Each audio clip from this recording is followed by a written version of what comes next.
This is the one. Okay, let's get started. Sabit Magomed Sharipov is King Von, bro. This makes sense, bro. Both of these guys were like on crazy streaks, bro. They were like destroying everyone, bro. Zabit, I think, was undefeated, bro. He was like 18-1 or some shit like that. And King Von was like, he was actually like on, he was actually destroying people for real, bro.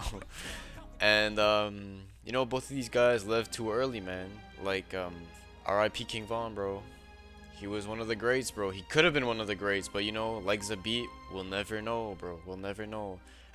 Also, you know, have y'all seen those clips of like people talking about King Von, bro, in his prime, bro? This is how people talk about Zabit, bro. This is how Joe Rogan talks about Zabit. It's like how people talk about King Von. This is a perfect one. This is perfect. Next, McGregor is Diddy. Come on, bro. That's good, bro. Look, they even look the same in the picture, bro. They're wearing like the same suit. They used to be like very light guys in their prime, you know, relevant people. I mean, and you know, both kind of legends. I'd say McGregor more. Actually, I don't even think Diddy was really a rapper. I think he was more like of a label executive. Or my team told me that. And then crazy fall off, and you know, right now, bro, they have these crazy allegations. Crazy, they're like weird ass guys, bro. Actually, weird guys. Next up, Charles Oliveira is Yeet. I think this is actually the best one yet, bro.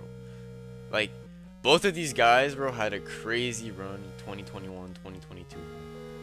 Yeet 2021, 2022, when he had, bro, 4L, Up to Me, 2 Alive. Bro, that is the equivalent of Justin Gaethje, Michael Chandler, Dustin Poirier. Even, honestly, Yeet's run is better than Charles Oliveira's run, like, respectfully.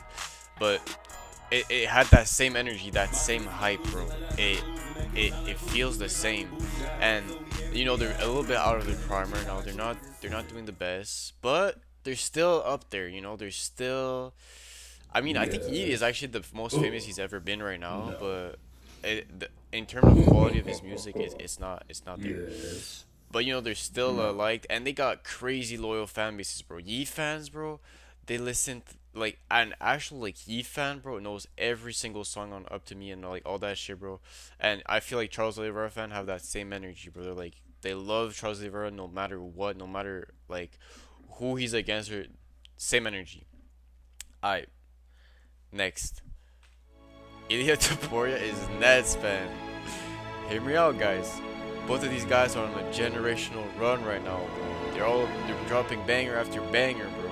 Holloway, Volk, Oliveira. This like no, I'm just joking, okay? Someone on my team actually said this for real though. Like this is peer reviewed, by the way, and someone on my team actually said Ilya Taporia is Nets fan.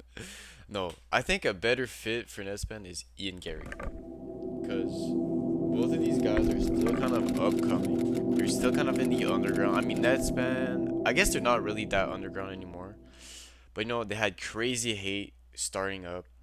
You know, Ian Gary had all that shit with like his wife and like that cuck shit, and like he's like a vegan, and he just acted a bit weird and cocky a little bit, and I think and, like people hated that shit.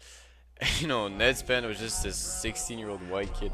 I think probably like 12-year-old white kid acting all hood and shit. People hating him, but you know, right now they're actually starting to get respected for real. Like Ian Gary, I mean, we've seen how he performed against Shafka, against Carlos Prates. Like this guy is actually legit and actually talented, and you know the way he acts, he's like taking these fights like short notice and stuff, and he just acts in a very like respectable way, and people appreciate that. And I feel like maybe it's not as much for Nespan, but I feel like it's not like as embarrassing to put on some Netspan on the Ox. You know, like people are not gonna look at you too weird if you put in some Netspan, and you know they're both actually like pretty talented guys, and you know they could make an actually good run at one point in their career. I wouldn't be surprised. Next, Dricus Duplessis is Young Lean. So both of these guys, they've been white boys in a mostly black environment. Let me explain. Because Dricus du Plessis, obviously from South Africa, and bro, I'm guessing I think there actually is a lot of white people in South Africa for some reason. But you get what I'm saying, bro. It's probably more black people over there, and he was a white boy in there. And same thing with Young Lean, more with like the rap stuff, like I like this rapping stuff is more like it's not racist to say this, like it's more like a black type of thing to do, bro. And Young Lean was more of especially in those early years or when he was popping off. I feel like it was even more. You know what I'm saying, bro. And second thing that I think works well for both of them is that they all have this like very awkward style. They like Drake does not look like he knows how to throw a punch. He looks kind of weird and awkward all the time, like very stiff, and he looks like he's like stretching a muscle every time he's throwing a punch and shit. And Young Lean is kind of the same way when he raps, and especially when he sings. Like when he sings, it's like very like off key, and it's like almost like off key on purpose, kind of.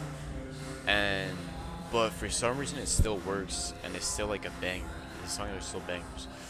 And also, they all have like funny accents. Like Dricus, I'm not gonna do an accent actually, but African accent for Dricus, and Young Lean has this more like a Swedish accent. Next, Kevin Holland is Gucci Mane. This is kind of low effort. Both of these guys. I mean, Gucci Mane in 2015, I think he dropped like 300 albums in a year, bro. So that's why I'm comparing him to Kevin Holland, because they're both like very active guys that drop a shit ton, but the quality of the product is kind of mid, bro. No, Kevin Holland is kind of good too, but I mean Gucci Mane too, but it's not like they're not like top 10 rappers out there. You know what I'm saying? John Jones is Kanye West. This is perfect. Both of these guys are considered GOATs.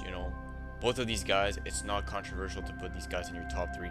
They kind of changed the sport in some way, changed music in a different way, super influential people.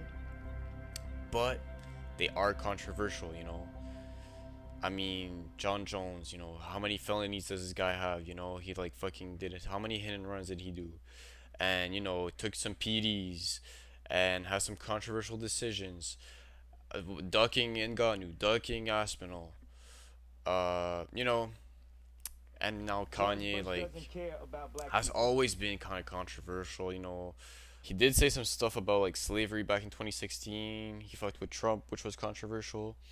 And I mean, especially now with like all the like the Nazi shit and stuff like that, like come on, bro. And because of that, they're kind of both finishing their career with like people aren't really like respecting them as legends even right now, because they're both finishing their career with like everyone hating them, and it's kind of sad. I do think that like Kanye is actually like a better person deep down than John Jones. Like I feel like there's been some moments in Kanye's career where he was like actually like genuinely a good person, and he is suffering from like bipolar disorder too, which I feel like it kind of fucks with that. I feel like John Jones is just actually like a villain. Next up, speaking about villain, I think I got like this kind of low effort, and yeah, that's it.